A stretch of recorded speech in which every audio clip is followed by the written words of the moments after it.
नमस्कार दोस्तों, crime stories channel पर आपका स्वागत है। दोस्तों, आज की जो ये क्राइम की घटना है वो है गाजियाबाद उत्तर प्रदेश से। गुलशन वासुदेवा उर्फ हरीश यूं तो मूल रूप से पूर्वी दिल्ली की झिलमिल कॉलोनी के रहने वाले थे, लेकिन अक्टूबर 2019 से वे इंदिरापुरम की कृष्णा अपरा सफायर सोसाइटी की 8वीं मंजिल पर स्थित फ्लैट संख्या A806 में किराए पर आकर रहने लगे थे। उनके साथ उनका बेटा ऋतिक, बेटी कृतिका, पत्नी परमीना और उनकी मैनेजर संजना भी साथ रहती थी। गुलशन का दिल्ली के गांधीनगर की रेडीमेड कपड़ों की मार्केट में जीन्स का कारोबार था। कृतिका की फैशन में बहुत रुचि थी, इसलिए वो 12वीं के बाद फैशन इंस्टीट्यूट में एडमिशन लेने की भी तैयारी कर रही थी। उसका सपना एक कामयाब फैशन डिजाइनर बनने का था। इसके लिए वो काफी मेहनत भी करती थी। गुलशन को भी अपने दोनों बच्चों से बेहद प्यार था, इसलिए वो उनकी हर ख्वाहिश पूरी करते थे। जीन्स के कारोबार के साथ गुलशन के कई और भी कारोबार थे। उन्होंने प्रॉपर्टी के काम में काफी पैसा निवेश किया हुआ था।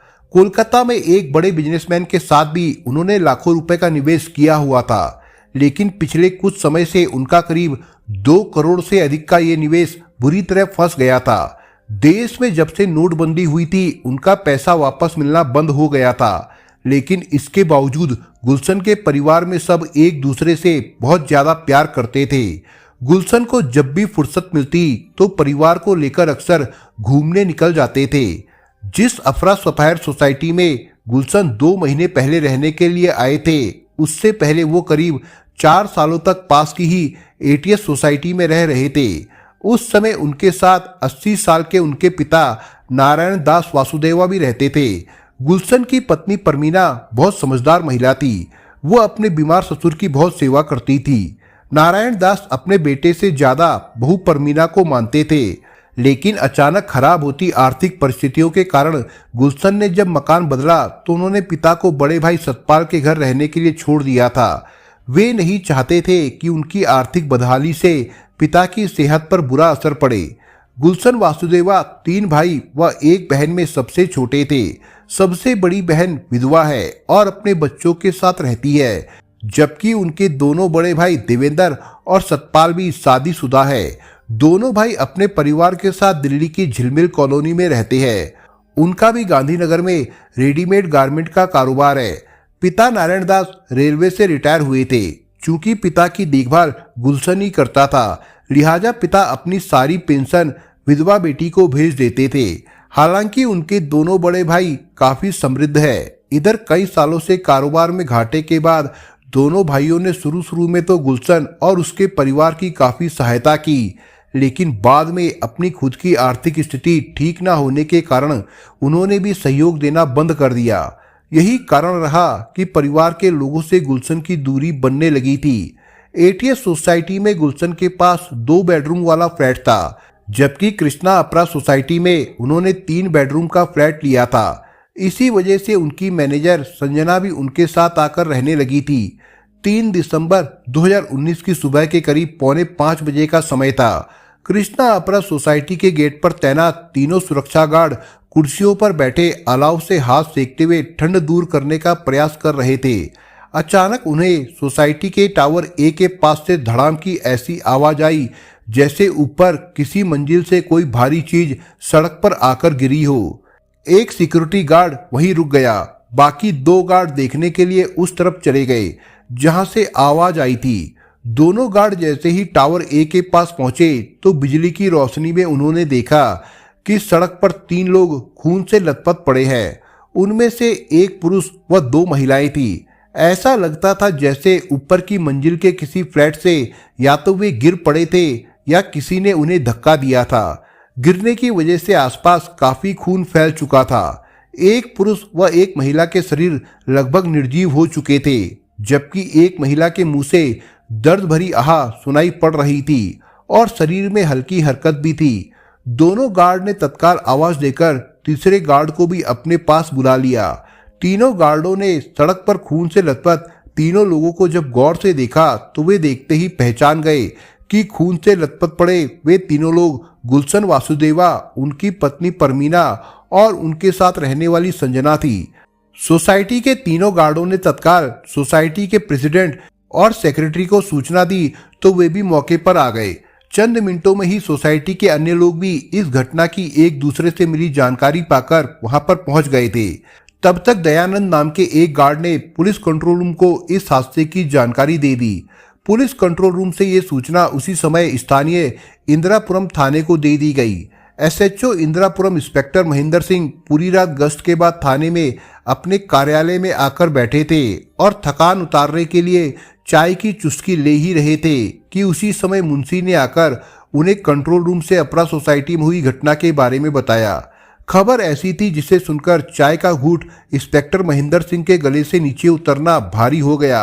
उन्होंने SI Shishupal Singh, Dhirendra Singh, head constable Dharmendra Kumar, constable Vikasveer और श्यामलाल को साथ लिया और अगले 10 मिनट के भीतर कृष्णा अपरा सोसाइटी पहुंच गए। पुलिस ने वहां पहुंचने से पहले ही सोसाइटी के लोगों ने समीप के शांति गोपाल अस्पताल में फोन करके एम्बुलेंस बुलवा ली थी। इंस्पेक्टर महेंद्र सिंह जब घटनास्थल पर पहुंचे तो खून से लथपथ तीनों लोगों की नब्ज टटोलने के बाद उनके सामने ये बात साफ हो चुकी थी कि गुलशन वासुदेवा और उनकी पत्नी परमीना दम तोड़ चुके हैं, जबकि उनकी परिवार की एक दूसरी महिला सदस्य संजना की सांसें चल रही थी। लिहाजा एम्बुलेंस आने के बाद पुलिस ने आनन फानन में उसे शांति गोपाल अस्पताल भिजवा दिया। साथ में एसआई शिशुपाल सिंह भी अस्पताल पहुंचे थे। इधर घटनास्थल का मुआयना करने के बाद इंस्पेक्टर महेंद्र सिंह ने कानूनी औपचारिकताएं पूरी करने का काम शुरू कर दिया। मौके पर मौजूद लोगों से पूछताछ करने पर पता चला कि छत से गिरने वाले गुलशन वासुदेवा और उनके घर के तीनों सदस्य थे। सोसाइटी के लोगों से पूछताछ करने पर यह भी पता चल गया कि गुलशन टावर ए की 8वीं मंजिल के फ्लैट संख्या 806 में अपने परिवार के साथ रहते हैं। सोसाइटी के पदाधिकारियों व अपने सहयोगियों को लेकर इंस्पेक्टर महेंद्र सिंह जब 8वीं मंजिल के उस फ्लैट पर पहुंचे तो वहां दरवाजा भीतर से लॉक था। गार्डों की मदद से दरवाजे की कुंडी को तोड़कर पुलिस ने भीतर प्रवेश किया। 2 शव और मिले कमरे में। ड्राइंग रूम की दीवारों पर कई जगह परिवार की तस्वीरें फ्रेम में लगी हुई थी, जिसमें परिवार के सदस्यों की बचपन से लेकर अभी तक की लगभग सभी तस्वीरें थी। पुलिस ने एक एक कर सभी कमरों का मुआयना किया, जिसके बाद पता चला कि घर के सिर्फ 3 सदस्यों की मौत नहीं हुई थी, बल्कि घर के भीतर भी 2 शव और पड़े थे, जिसमें एक शव लड़की का था और दूसरे लड़के का था। सोसाइटी के लोगों ने बताया कि वे गुलशन के बच्चे कृतिका व ऋतिक थे।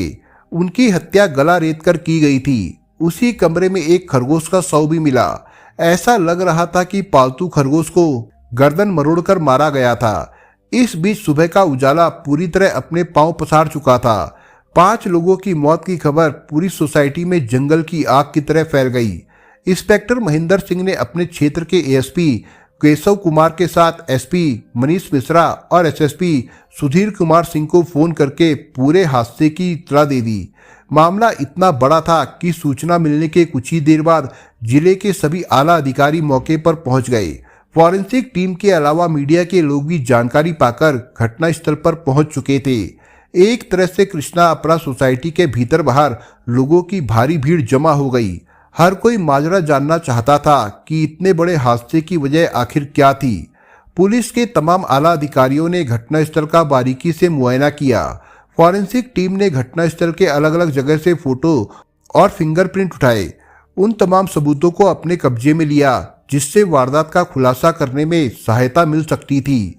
इसी बीच वारदात की सूचना गुलशन के कुछ नजदीकी मित्रों और झिलमिल कॉलोनी में रहने वाले उसके परिजनों के पास भी पहुंच गई थी। सुबह होते होते वे भी घटनास्थल पर पहुंच गए। सभी से इंस्पेक्टर महेंद्र सिंह ने पूछताछ की, उनके बयान दर्ज किए। करीब 11 बजते बजते पुलिस ने 5 शव पोस्टमार्टम के लिए जिला अस्पताल भिजवा दिए। इस दौरान पुलिस की जांच में पाया गया कि गुलशन वासुदेवा ने बच्चों की हत्या करने के बाद खुद भी गलत कदम उठाने का प्रयास किया था, क्योंकि पुलिस को एक कमरे में पंखे से एक फंदा भी लगा हुआ मिला। ऐसा प्रतीत होता था शायद एक कमरे में ही 3 फंदे लगाने की जगह न होने पर उसने गलत कदम उठाने का तरीका बदला। गुलशन, उसकी पत्नी व साथ में ही गलत कदम उठाने वाली संजना ने बालकनी में लाइन से कुर्सियां लगाई और फिर तीनों एक साथ नीचे कूद गए। कूदते समय उस कमरे को चुना जिसकी बालकनी में जाली नहीं लगी थी। ड्राइंग रूम वाले कमरे में दीवार पर एक बड़ा प्रोजेक्टर लगाया गया था। बड़ा होम थिएटर भी लगा था, जिससे लग रहा था कि पूरा परिवार डिजिटल उपकरणों का काफी प्रयोग करता था। पुलिस को एक कमरे से आला कतल चाकू व रस्सी बरामद हुई। संभवतः उसी से दोनों बच्चों की गला रेतकर हत्या की गई थी। कमरे से 5-5 के 18 नोट और 100 के नोट भी मिले, जो कुल रकम करीब 10,000 थी। कॉलोनी के लोगों से पूछताछ में पता चला कि जिस रात पूरे परिवार ने बच्चों की हत्या कर गलत कदम उठाया था, उसी दिन उन्होंने गार्ड, मेड व सोसाइटी के अन्य कर्मचारियों को जैकेट व कंबल बांटे थे। शाम को घर में बने मंदिर में परिवार के साथ पूजा अर्चना की थी। पूरी घटना का विश्लेषण करने के बाद एक बात साफ हो रही थी कि गुलशन नहीं चाहता था कि कोई भी परिवार का सदस्य जिंदा बचे। इसके लिए शायद उसने गलत कदम उठाने के कई तरीके सोचे थे। रसोई में मिली सल्फास और 3 गिलास, बाथरूम में मिली सिरिंज तथा बेडरूम में मिले चाकू व रस्सी इस बात की गवाही दे रहे थे कि गुलशन हर हाल में बच्चों की हत्या करना चाहता था, ताकि उसके मरने के बाद किसी को कोई तकलीफ भरी जिंदगी ना गुजारनी पड़े। ऐसा लगता था कि गुलशन ने पहले बेटा बेटी को खाने में नशीला पदार्थ मिलाकर बेहोश किया, फिर सोने के बाद उनका पहले गला दबाया, फिर गला काटकर हत्या कर दी। जिसके बाद गुलशन ने परमीना और संजना के साथ 8वीं मंजिल से कूदकर गलत कदम उठा लिया। पूरे हालात को देखने के बाद ये बात साफ थी कि गुलशन व दोनों महिलाओं ने सहमति से कूदने का फैसला लिया था। हो सकता है कि दोनों बच्चों को उनकी मौत के बारे में पता ना चले, इसलिए दोनों को पहले भारी नशे की डोज दी गई हो।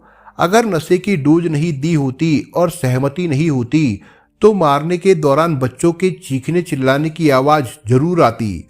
कॉलोनी के लोगों से पूछताछ में ये भी पता चला कि गुलशन ने काफी दिन पहले ही शायद इस हादसे को अंजाम देने का मन बना लिया था, क्योंकि उसके घर पर एक मेड कुंती काम करती थी। कुंती की मौसी गीता ने पुलिस को बताया कि गुलशन के घर पर कुंती ने 1 महीने काम किया था। 27 नवंबर को गुलशन ने उसका हिसाब कर दिया। इसके बाद कहा कि वो कुछ दिनों के लिए बाहर जा रहे हैं। एक सबसे अहम बात यह थी कि ड्राइंग रूम में कमरे की दीवार पर पुलिस को एक नोट मिला, जिसमें गुलशन ने लिखा था कि उन सभी की मौत के लिए उसका साड़ू राकेश वर्मा जिम्मेदार है। साथ ही उसने अपनी अंतिम इच्छा भी दीवार पर लिखी थी कि उन सभी के शव का एक साथ एक ही जगह पर अंतिम संस्कार किया जाए। इंस्पेक्टर महेंद्र सिंह ने उच्च अधिकारियों से मशवरा करने के बाद उसी दिन इंदिरापुरम थाने में धारा 302 का मुकदमा पंजीकृत कर लिया।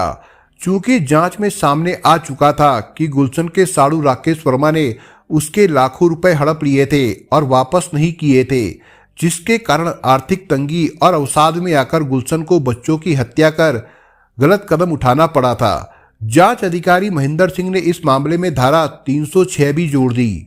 मौके से बरामद हुए सिरिंज, सल्फास और 3 गिलास से बरामद हुए पेय पदार्थ, चाकू व रस्सी को जांच के लिए प्रयोगशाला भेज दिया गया। गुलशन के परिजनों से बातचीत करने के बाद पुलिस को राकेश वर्मा से गुलशन के सारे लेन देन की बात पता चल चुकी थी। मामला बड़ा होने से पोस्टमार्टम डॉक्टरों के एक पैनल ने किया। जिला अधिकारी से रात में पोस्टमार्टम की अनुमति मांगी गई। अगली सुबह तक सभी का पोस्टमार्टम हुआ। इधर 5 शवों की पोस्टमार्टम रिपोर्ट पुलिस को प्राप्त हो गई। सामने आया कि कृतिका की मौत फंदे पर लटकने की वजह से हुई थी, जबकि बेटे ऋतिक की मौत चाकू से गला रेतने की वजह से हुई। गुलशन, परमीना और संजना की मौत हैमरेज से हुई। यानी गुलशन ने पहले बेटी कृतिका को फंदे पर लटकाया, उसके बाद उसका गला रेता था। यानी उसका गला रेतने से पहले ही उसकी मौत हो चुकी थी। पोस्टमार्टम रिपोर्ट के मुताबिक गुलशन के शरीर पर 4 जगह पर चोट आई, जबकि परमीना और संजना के शरीर पर करीब 6 जगहों पर चोट आई थी।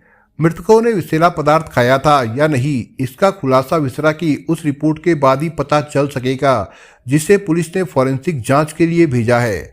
इसके अलावा ये बात भी साफ हो गई कि सभी लोगों की मौत 4 घंटे के अंदर हुई थी। इसी बीच पुलिस ने अगले दिन पोस्टमार्टम के बाद 5 शव गुलशन के परिजनों को सौंप दिए।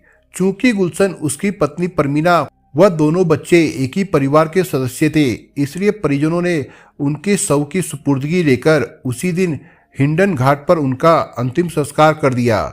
जबकि संजना, जो कि गुलशन की मैनेजर थी, उसका शव लेने के लिए उसकी मां नूरजहां व भाई फिरोज वहां पर पहुंच गए थे। इसलिए वे उसका शव लेकर गए और उसे सुपुर्द खाक कर दिया। 5 लोगों की मौत के मामले में सबसे अधिक चर्चा संजना पर छिड़ी हुई थी। दूसरे समुदाय की संजना गुलशन वासुदेवा परिवार के साथ गलत कदम उठाने को कैसे तैयार हो गई, इस पर चर्चाओं में सवाल उठाए जाने लगे। सवाल था कि संजना के साथ गुलशन के रिश्ते का नाम क्या था। चूंकि संजना की मां और भाई ने पुलिस को जो बयान दिए उससे स्थिति काफी हद तक साफ हो गई।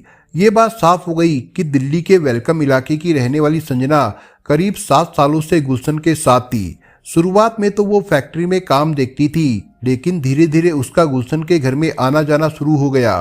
1.5 महीने पहले गुलशन परिवार के साथ एटीएस सोसाइटी से कृष्णा अपरा सफायर सोसाइटी में शिफ्ट हुए। तब से संजना उनके साथ ही रह रही थी, लेकिन संजना का गुलशन से क्या रिश्ता था ये किसी को नहीं पता। संजना मुस्लिम समुदाय से थी, उसका असली नाम गुलशन था। 3 साल पहले उसने अपना नाम संजना कर लिया था। 26 साल की संजना करीब 7 साल से गुलशन वासुदेवा की फैक्ट्री में बतौर सुपरवाइजर काम कर रही थी। इसी दौरान दोनों एक दूसरे के आकर्षण में बन गए। दोनों के बीच बेहद करीबी रिश्ते कायम हो गए। करीब 1.5 साल पहले संजना घर छोड़कर गई तो ये कहकर गई थी कि वो गुलशन वासुदेवा से शादी करने जा रही है। उसके कुछ दिन बाद वो घर आई और अपने कपड़े और अन्य सामान लेकर चली गई। संजना अब गुलशन के कारोबार में पूरी तरह से उसकी सहायता करने लगी थी। परमीना के परिजनों ने पुलिस को बताया कि गुलशन वासुदेवा और संजना पहले कुछ समय तक लिव इन रिलेशन में रहे। उन्होंने शायद चोरी से शादी भी कर ली थी। इसका पता परमीना को भी हो गया था। पति पत्नी के बीच जब इस मुद्दे पर बात हुई तो परमीना ने पति की खुशी के लिए संजना को पत्नी के तौर पर साथ रहने की अनुमति दे दी।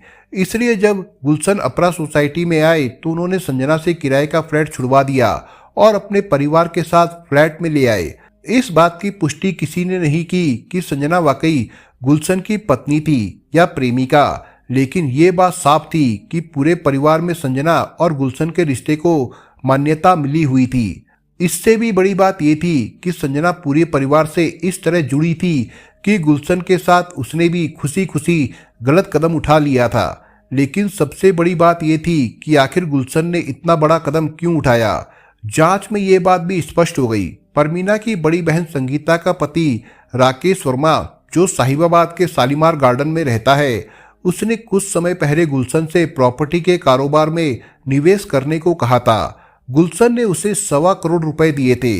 बदले में राकेश वर्मा ने 2015 में अपनी मां फूला वर्मा से शालीमार गार्डन स्थित कोठी का एग्रीमेंट गुलशन के करीबी सीए परवीन बख्शी के नाम करा दिया। लेकिन 2018 में उक्त कोठी 1.49 करोड़ रुपए में किसी और को बेच दी गई। राकेश ने खुद ही पैसा निवेश नहीं किया था, बल्कि अपने कुछ दोस्तों से भी उधार पैसे लेकर निवेश करा दिया था। इस पर गुलशन ने पैसे मांगे तो राकेश ने चेक दिए जो बाउंस हो गए। तकादा करने के बावजूद राकेश द्वारा पैसे नहीं लौटाने से गुलशन व उसका पूरा परिवार तनाव में आ गया, जिसके बाद कई बार मांगने पर भी राकेश वर्मा ने पैसे वापस नहीं लौटाए। उसका साफ कहना था कि जिन प्रॉपर्टी में उसने राकेश और उसके जरिए मिले दूसरे लोगों को पैसा निवेश किया था, उन सभी प्रॉपर्टी के दाम नोटबंदी और रियल एस्टेट में आई मंदी की वजह से काफी गिर गए हैं। निराश होकर गुलशन ने राकेश वर्मा और उसकी मां के खिलाफ साहिबाबाद थाने में धोखाधड़ी, चेक बाउंस होने व अमानत में खयानत का मामला दर्ज कराया, जिसके आधार पर साहिबाबाद पुलिस ने मामला दर्ज कर दोनों को गिरफ्तार करके जेल भेज दिया। बाद में दोनों की उच्च न्यायालय से जमानत हो गई थी। जांच अधिकारी इंस्पेक्टर महेंद्र सिंह को जांच पड़ताल करने पर पता चला कि राकेश वर्मा प्रॉपर्टी कारोबारी तो है ही, वो पंजाब में होटल भी चलाता था। आर्थिक तंगी की वजह से वहां भी घाटा उठाना पड़ रहा था। उसका कारोबार झूठ और फरेब के आधार पर कई राज्यों में पसरा था। पुलिस को अभी तक कोलकाता, दिल्ली और नोएडा में उसके कारोबार की पुख्ता जानकारी मिली है। राकेश वर्मा ने पटना, उत्तराखंड और झारखंड तक में संपत्तियां बनाई। इन संपत्तियों को बनाने के लिए उसने केवल गुलशन वासुदेव को ही नहीं बल्कि अन्य जानकारों और रिश्तेदारों को मोहरा बनाया था। राकेश वर्मा ने कई जगह होटल कारोबार में भी अपने हाथ डाले थे। गोवा जैसे कुछ एक स्थानों पर होटल किराए पर लेकर संचालन किया, लेकिन हर जगह उसे घाटा उठाना पड़ा। इसलिए वो गुलशन का पैसा लौटाने में नाकामयाब रहा। एक तरफ राकेश के ऊपर कर्जे का दबाव बढ़ गया था, वहीं दूसरी ओर खरीदी या विकसित की गई प्रॉपर्टी निकल नहीं पा रही थी। बीते 4-5 सालों से वो खुद भी आर्थिक तंगी के दौर से गुजर रहा था। इधर करोड़ों के नुकसान तले दबा गुलशन पहले कई सालों तक तो घाटे से उभरने की जद्दोजहद में जुटा रहा, लेकिन अपने लेनदारों का दबाव गुलशन की सहन शक्ति से अब बाहर हो चुका था। कुछ दिन पहले कोलकाता की कंपनी में करीब 60 लाख रुपए डूबने का पता लगने पर वो बुरी तरह टूट गया और आखिरकार परिवार के खात्मे का फैसला ले लिया। इंदिरापुरम पुलिस ने सभी तथ्य सामने आने के बाद गुलशन के साडू राकेश वर्मा को गलत कदम उठाने के लिए उकसाने के आरोप में गिरफ्तार कर लिया। हालांकि राकेश की मां फूला देवी इससे पहले ही फरार हो गई है, जबकि पुलिस इस लोमहर्षक कांड के बाद मामले की पड़ताल करके आरोप पत्र तैयार करने के काम में लगी थी। दोस्तों, आप अगर चैनल पर नए हो तो आप चैनल को सब्सक्राइब करने के साथ कमेंट बॉक्स में इस कहानी के बारे में अपने विचार जरूर लिखिएगा। मिलता हूं एक नई कहानी के साथ, तब तक के लिए अपना ख्याल रखिएगा। धन्यवाद।